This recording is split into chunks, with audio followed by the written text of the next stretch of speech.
कि ये सुत चारों ही एक समय और घूमत घूमत कैलाश गए।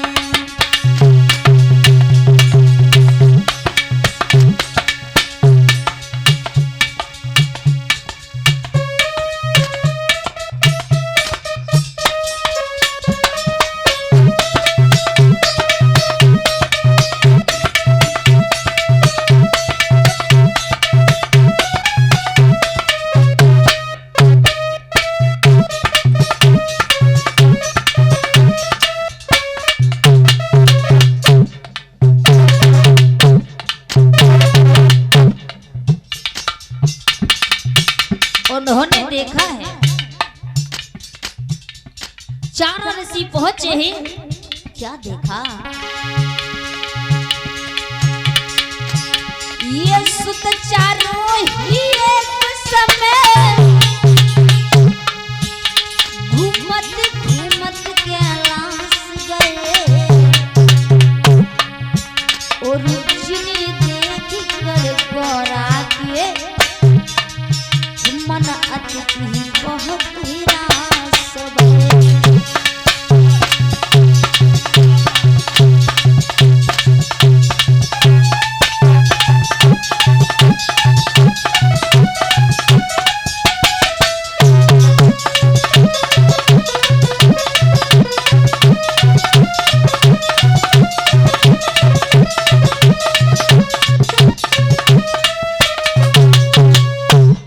जैसे ही देखा है भोले बाबा और पार्वती उस समय विहार कर रहे थे।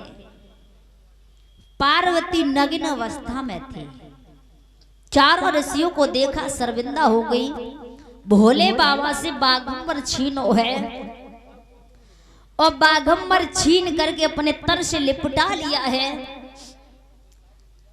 भोले बाबा समझ गए क्या है।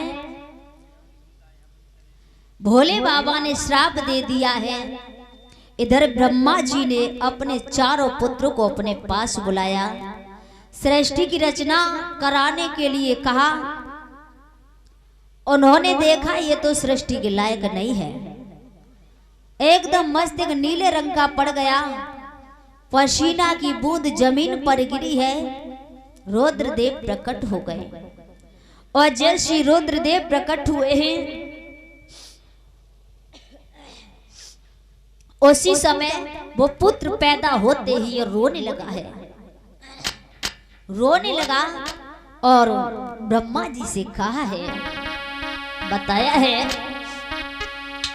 कि ओए होए रुद्र जी प्रकट भये, ओए होए रुद्र जी प्रकट भये।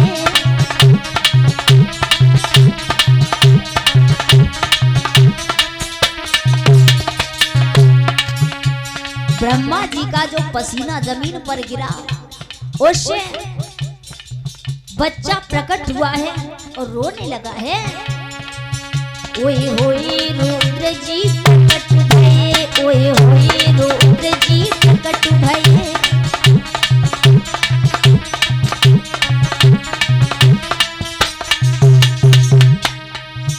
विरोधी जो नाम बताए को मेरा कौन समझाए और मन से हूँ बेहाल। रुद्र जी प्रकट भये, ओए होए रुद्र जी प्रकट भये।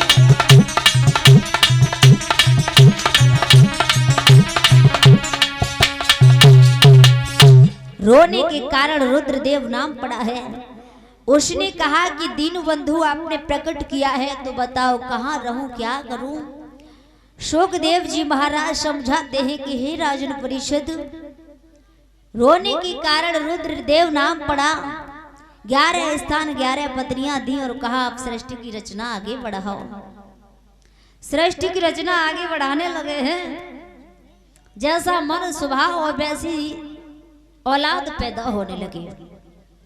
ध्यान रखना परीक्षित महाराज, कहते हैं ना कि बच्चा बड़ा हो जाता है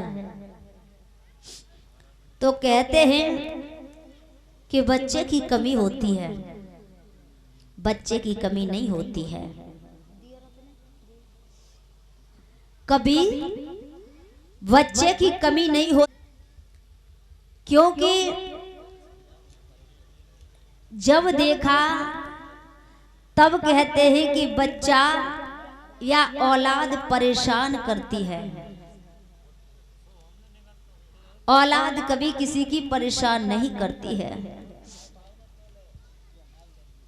क्योंकि जैसा मन स्वभाव होता है, जैसे माँ बाप होते हैं, और जब माँ बाप होते हैं तो माँ बाप के दिल में जो विचार होते हैं और जैसे माँ बाप के स्वभाव विचार होते हैं वैसी ही परछाई औलाद पर पड़ती है।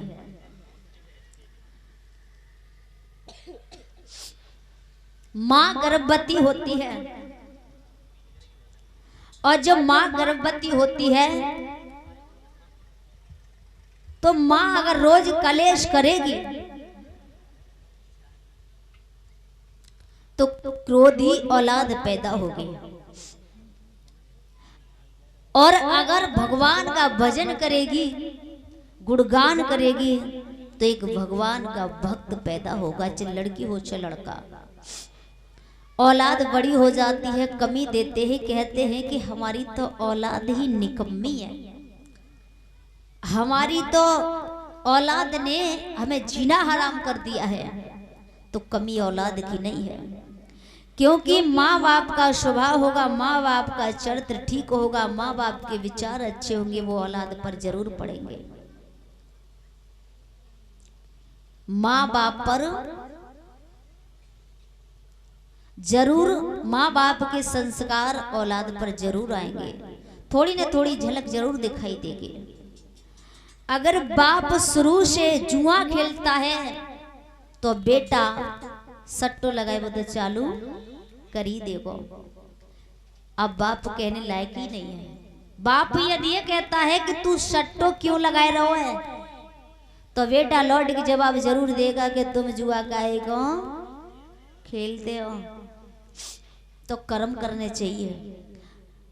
बाप यदि दारू पीता है तो बेटा गांजा जरूर पिएगा, क्योंकि नशा बाप कर रहे हो तो बेटा क्यों ना करे हो। फिर आगे दुखदाई होता है, बुढ़ापा आने से पहले मरना पड़ता है, क्योंकि कच तो बुढ़ापा दाव रहा है और कछ जी औलाद ऊपर से दाव रही है। इसलिए तो कहा गया है, इसलिए कहा गया है कि हमेशा औलाद के अंदर संस्कार डालने चाहिए, अच्छे विचार देने चाहिए, उन्हें हमेशा अच्छे विचारों पर चलाना चाहिए, ना कि कारों पर। क्योंकि बेटा बड़ा होता है तो बाप से कहता है कि तुमने हमारे आगे और हमारे लिए किया ही क्या, तुमने तो हमेशा जुआ खेला, सट्टा लगाया, मस्ती उड़ाई, हमारे लिए क्या किया तुमने। वही बेटा परेशान करता है आगे चल के, जो बाप जुआ या मतलब चोरी डकैती करता है या कुछ भी करता है या मेहनत करता है और एक औलाद को आगे बढ़ाता है और पढ़ाता है, उसी बाप को आगे चल के बेटा परेशान करता है, क्योंकि बताया है